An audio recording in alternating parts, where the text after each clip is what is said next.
Alright guys, welcome back to the Luchi Ray Final Fantasy XIV stream. This is part 3 of my episode 11, basically episode 1 of 2016, but because I'm starting fresh, but in all reality, this is episode 11 of my Final Fantasy XIV stream. And I'm going through and kind of explaining the backstory to the game, as well as starting a new character, so I can kind of give you guys a run through of how to set up your layout and kind of introduce you to the story, as well as an efficient way to kind of move through the story to level a little more quickly than if you were just to wander around picking up every quest along the way.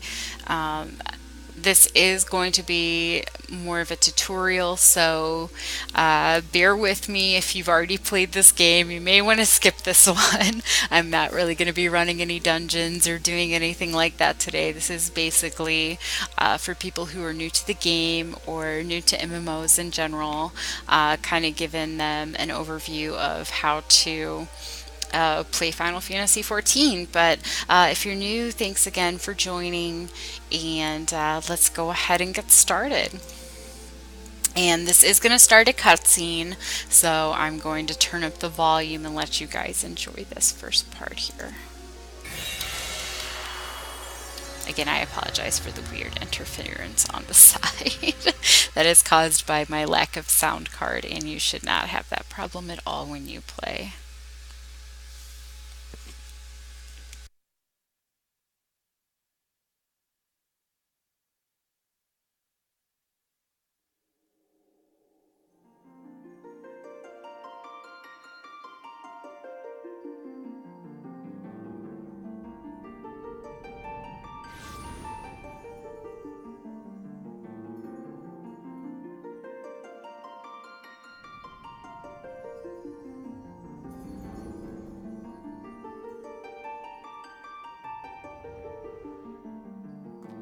Here.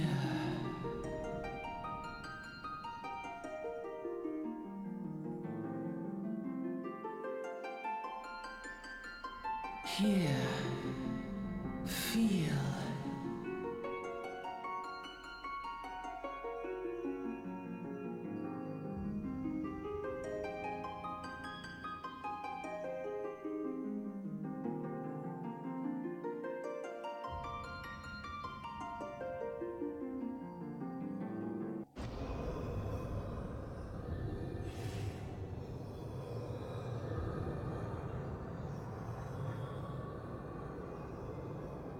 Hear, feel, think.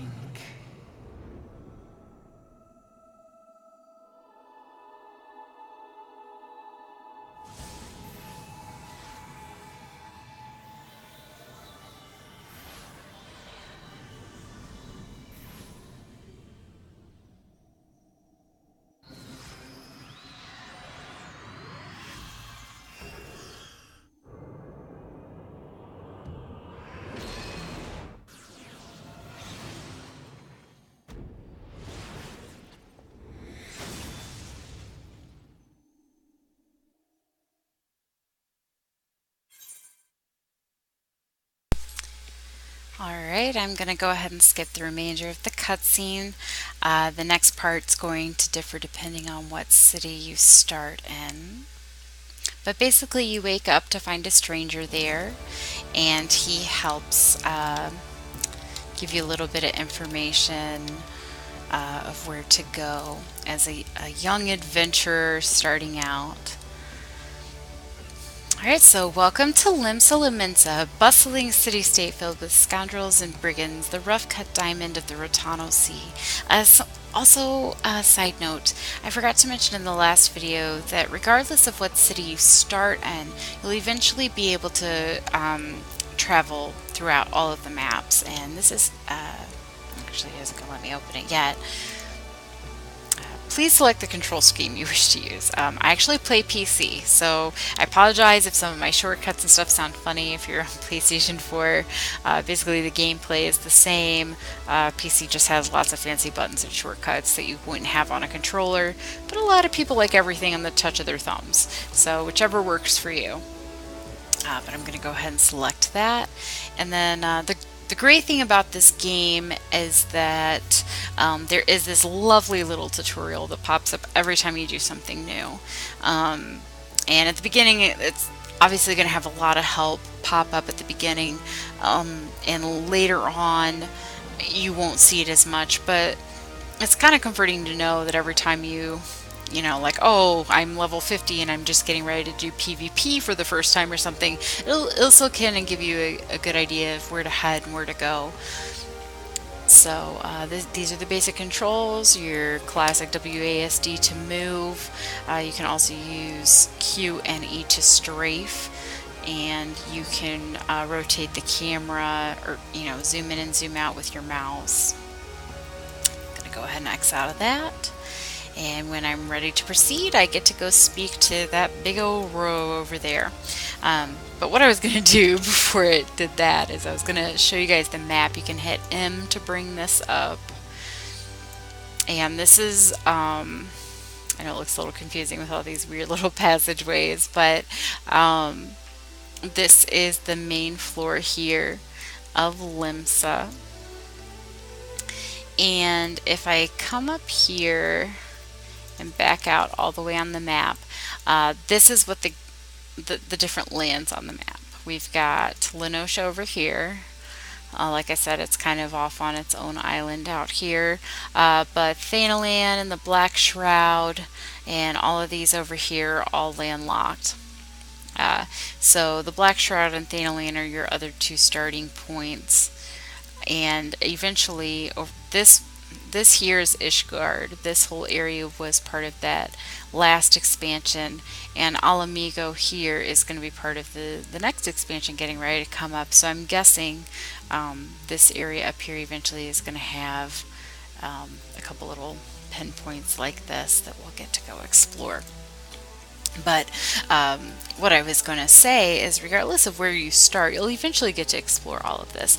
By about level 15 or 20, you'll be able to explore all of these three main cities, and then by the time you hit level 50, you'll start going to Mordona and up here to Coerthus and Ishgard. And don't really worry about remembering all the names right now. You'll have plenty of time to learn them. So I'm going to go ahead and click out of there, and what I'm going to go ahead and do is kind of show you how to set up some things in the settings and some things in your layout, just to give you a nice clean setup before we dive into the story, because I actually tried recording this before, going through the character creation and all of that, and I found myself trying to explain everything as I was trying to go through the story, and it got kind of confusing.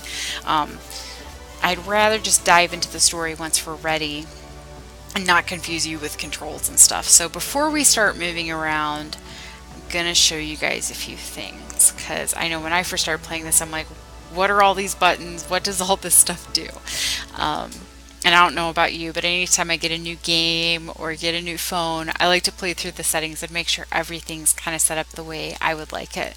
And you'll find that as you play the game more, you'll find what works better for you. It'll also depend on what job you're playing.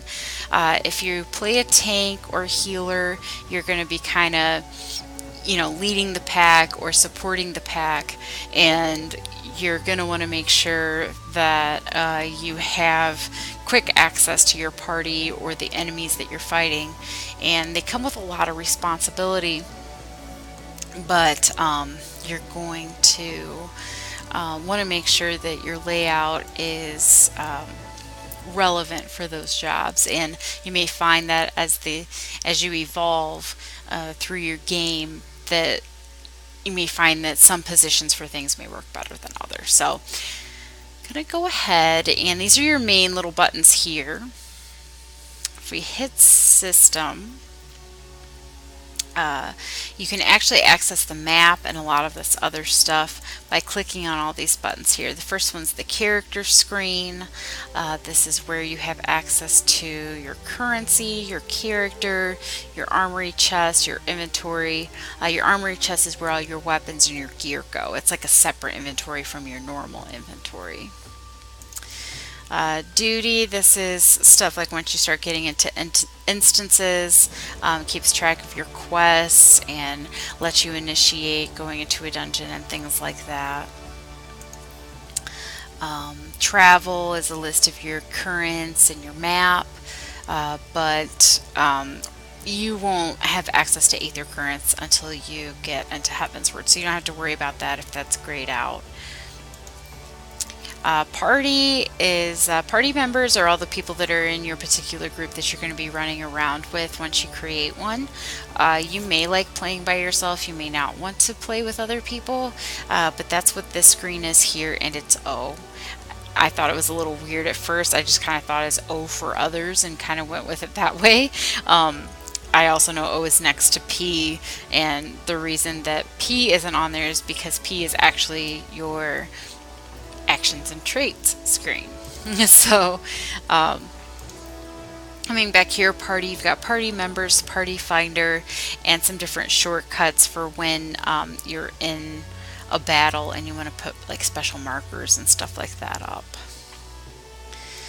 Social is, your friends, your free company, your link shells. A free company is basically like a guild in other games.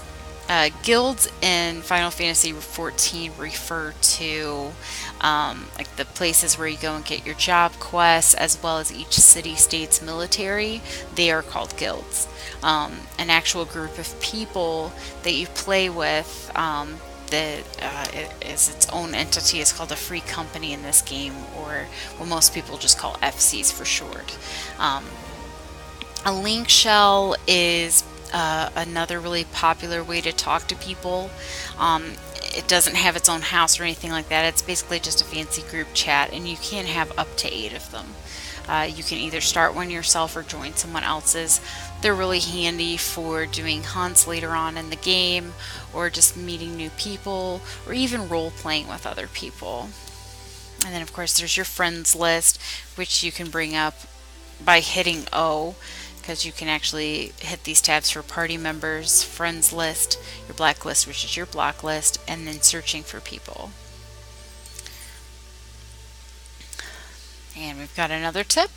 The player search feature found under social in the main menu can be used to easily and instantly locate other logged in players, which are PCs. Searches will list up to 200 results, starting with the ones which are physically closest to your own character. And you can use different search conditions, which I can show you here in a second. You can also edit your own search info that other people can see.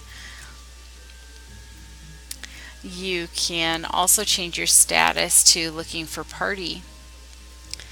So if you when you're new and you don't have access to the party finder, which we'll talk about later, once you're able to do dungeons and stuff, you will have access to party finder, which will basically, it's like having a bulletin board to say, hey guys, I need help, and anybody on the server can click on that and see a list of who needs help with what, basically. But if you're walking around and you have this looking for party status up, people can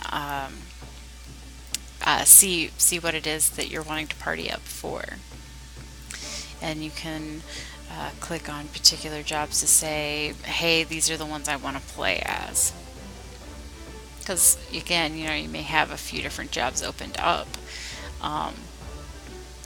but there might only be 1 or 2 that you actually want to try to level. So anyway, this is what the player search looks like. You hit search conditions and you can either search by first name or last name, and then there's all these handy little symbols here, and these are all the different class and jobs. These down here are the crafters, these are the gatherers, this is your your levels, and then this is the different parts of the world. These are those grand companies, or basically the guilds of each major city, and then of course the languages that are spoken. Now these online statuses are, I'm just going to hit cancel real quick to show you something. If you right click your own name, you can view your search info to see what other people are going to see, and right now they're just going to see, oh hey, I'm level 1. But you can also come in here and edit it, and obviously you can't change what your job is, but this is where you come in and select any of these here, like that looking for party. You can hit that and then select like, hey, yes, this is the class I want to work on right now. I'm going to go back to that player search thing because I'll be able to show you a list of all the different online statuses that are available in this game. If you see this, these are people who are recruiting for a party. The green is obviously looking for a party. The party leader is somebody who's currently in a party and they are the leader. So if you see one and you think, oh hey, what are you up to? What are you guys doing? Can you invite me to your party? That's who that is. Although most people just don't go running up to other people asking what they're doing. It may depend on what server you're in. Looking to meld materia. I will say this right now, don't worry about materia until you get at least level 50 on crafting and gathering, or you're level 60 on your main Disciples of War here. Materia is basically a boost to your gear, and you will level so fast in this game that you will not really need it, because every time you level you have access to new gear, and there's no point in spending money melding materia into an outfit that you're going to replace in a day or 2 hours or something. This is the away chair. This is the in duty dagger. So if you see somebody running around with that, that means they can't be invited to a party because they're doing something for a story or a quest. This is the viewing cutscene. So if you see somebody standing around for a really long time and they're not responding, they're not talking, they're watching a movie. Because you'll obviously, like earlier when we were watching that long movie, sometimes one of those will pop up when you're just talking to one of these characters, and it's so other people know, like, hey, they're doing something with the story right now. They're not ignoring you, I swear. But if you are just really busy in general and you're running errands for other people, or you're in a rush, or you just really don't feel like talking to people, you can set yourself as busy. People will not be able to send you tells, which are private messages. They can't invite you to a party and things like that. Not very many people use them, but some end game high level players use it, just so they're not bothered by other invites from other people. The new adventurer sprout basically shows that you're less than a certain amount of gaming time hours. I don't remember what the max on that is anymore. It used to only be 48, but they extended it because the game is so much larger now. You also will have this sprout until you get basically to Heaven's Word, because there's so many people who are into Heaven's Word and ready for the next expansion, basically, that they forget how much new stuff there was in the first part of the game, and there's a lot of people that still have a lot of questions about those things. So having this new adventurer sprout is pretty handy, and you do have the option of turning it off. I wouldn't recommend doing that though, unless you've created an alt, or you're just really independent and comfortable with playing a new MMO and don't really want people to bother you and say, hey, I see you're new, you want some help? And that's where the mentors come in. If you see somebody walking around with one of these crowns, that means that they have earned the mentor title by either completing a certain amount of instances and having certain types of jobs leveled up. So they basically come with experience. They also have to have, I believe it's 300 commendations from other players, basically pats on the back saying like, hey, I liked playing with you. So they don't just let anybody become a mentor. And if somebody decides not to use just the plain mentor crown, they have the option of saying, I'm a PvE mentor, a PvP mentor, or a trade mentor. So if you see somebody walking around with a hammer, that means that they can really help you with crafting and gathering, which obviously isn't really going to help you through the story, but you can make a lot of money doing this. It's a little risky at first, and it's risky later on in the end because you're dealing with expensive materials, but the rewards are worth the risk if you stick to it. But it does take a lot of patience, it takes a lot of money, it takes a lot of time. So if you want somebody to help you with that, finding a trade mentor might be a really good idea, and being able to search for somebody with that status is extremely helpful as well. There also is a special chat for mentors and sprouts where you can speak specifically with just them. It's kind of like a link shell, but it's specifically just for new players and mentors. So if you see a mentor running around, you might want to ask if you can join that chat, because you do have to be invited. And then the role play status obviously is if you want to roleplay a character or roleplay with other people, you might want to select that just so people don't think you're off your rocker, because most people don't roleplay in the game. So if you go around speaking, like a pirate or something, they won't just think you're a crazy loot. And you'll meet a lot of other fun people that way. So, again, do what works for you. I'm just going to go ahead and close this out and go ahead and get back to setting up this layout. So the play guide is always going to ask if you want to use Final Fantasy XIV as your default web browser. I always say no, but that you can hit yes and it'll bring up the information page.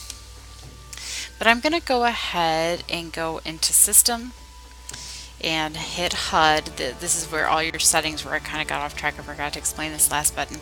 The support desk and active help is where support desk is where you ask for help from the people who made the game. So if you obviously I've reported a couple things and gotten replies back, so these are the messages I got about that. There's frequently asked questions, there's news, like that was listed on the website, and then you can contact them. You can report cheating, report a bug, leave a suggestion, and you can report harassment as well. Now, if you see RMT going on, which is real money trading, that's where people try to get you to buy gil for the game, which gil is gold in this game.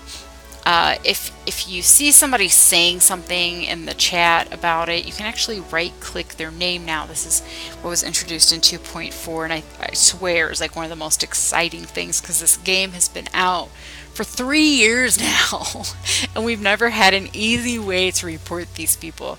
And it's just so much easier just to right-click on their name and hit report for RMT, and don't ever use that report button to report anybody else for anything else. You could actually get in trouble, well, even in general, reporting someone who doesn't deserve to be reported. But go ahead and do that if you see it, because it's really obnoxious and it is against terms of service. But again, let's go up here and I'll show you how to adjust your character configuration, your system configuration, and your HUD layout. I do have a separate video about this. It's a little older, but concept is still the same. So I'm going to just kind of breeze through this real quick because I'm almost out of my 30 minutes again. One of the first things I do is come under the control settings, and obviously different tabs. This game is very thorough on the settings, which I love. You can leave the settings alone if you want, but there's just a couple minor things that I like to tweak that just make the game a lot more fluid for me. One thing I hate is at the beginning, your controls. Oops, I forgot, if I back up too much, he yells at you for the first quest. Let me go ahead and turn that off. Basically, at the beginning, you can run forwards and backwards, but obviously backing up is really slow. And when you turn, it turns the camera with you. I can't stand it because if I'm in a boss fight and I need to just hurry up and turn around and run backwards, that is slow. So if you hit K, it brings that back up. K for character. If you hit that, I hit legacy type for movement settings, and it actually makes it camera based. So now, there goes the timer again. I should probably turn that down so I don't scare the crap out of you guys. What it does is you're able to run around in any direction and the camera still stay in position. I prefer playing that way, but use whichever way works for you. A lot of these aren't going to make sense right now, but play around with them later on. Like the mount takeoff, you aren't going to have a flying mount until past level 50. I do like to go ahead and skip cutscenes. It won't skip it the first time, but what it does is, when you ran the same dungeon 20 times, you don't always need to see the opening cutscene. If you like watching a cutscene every time, go for it. But if you have slow loading times or you raid a lot, you might want to turn those off. That way everybody's not waiting an extra, 1 to 2 minutes for you to join them. You can also pick auto lock for your character if you like. You can also adjust how you filter through.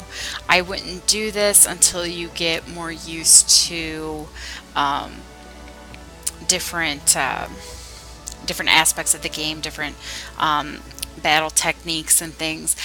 I don't like messing with this unless I'm playing on a controller, because you'll find once you enter a battle, you can't really filter through objects anymore. It kind of goes to this auto, like only going through enemies, which is fine until you're trying to heal someone or interact with an object or something. You pretty much have to just kind of keep derping around until you finally get to click on something. So you may want to enable a custom filter to where you can hit L and then circle to cycle through everyone and everything, and then maybe L1X to do just enemies, and L1 square for friends, and L1 triangle for objects and pets or something. That's kind of how I had mine set up. Character, I kind of leave this alone.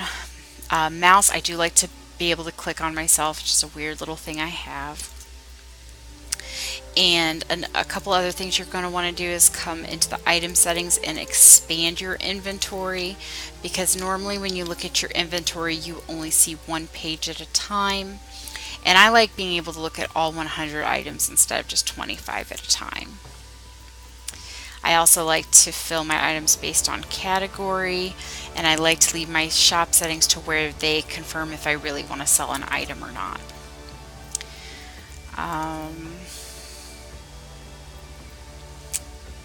They also added this recently. If you start, you can leave your clock alone for now, but if you get into crafting, you may want to check Aorzia time and server time.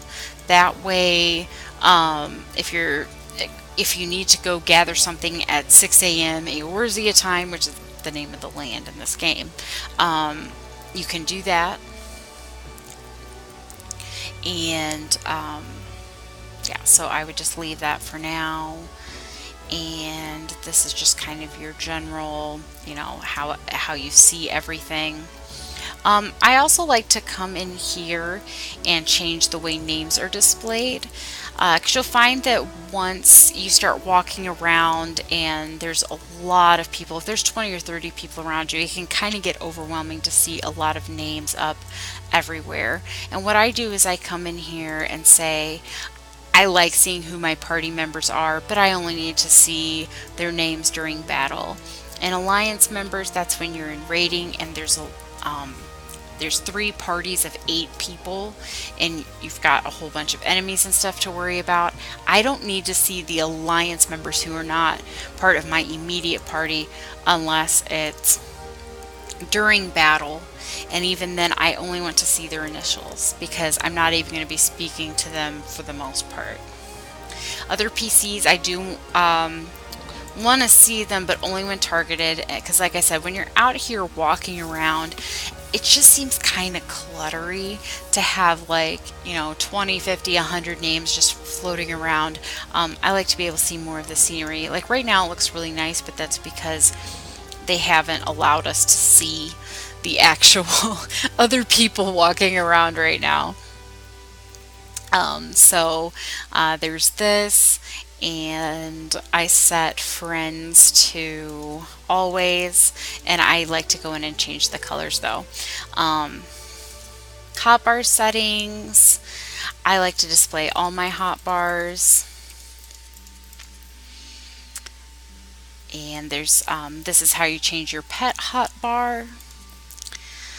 Sharing hotbar refers to when the hotbars are, well, I'll explain more about that later. And there is another movie for it, or video for it. I really need to cut this so I can actually get into the story with you guys. But basically, anything you want to play around with your hot bars and things like that is going to be in here, and you can keep customizing and keep customizing. I don't really touch this. I just change my what is displayed. I also like to come in here and edit the way my log filter looks as far as color goes, just to personalize it for me. This is where the profanity filter is too. A lot of people ask that, and I always turn off error messages too because I typically know when things are broken. So those are the different settings. These are, if you hit Control K, that's when you get the system configuration, and that's where you can mute your music, you can change your graphics settings, adjust your mouse, your gamepad, change where your screenshots go, and change where your visual alerts show up. So I'm going to go ahead and save these for now. I'm going to adjust these the way I like them. Check out my other video about setting up your HUD and your personal settings if you're curious about more details for those. But the HUD settings is under this HUD layout thing, and basically you just kind of click and drag everything. So go ahead and play around with your settings if you like. If not, I'll meet you on the other side and we'll go ahead and start checking out the quests and the actual game.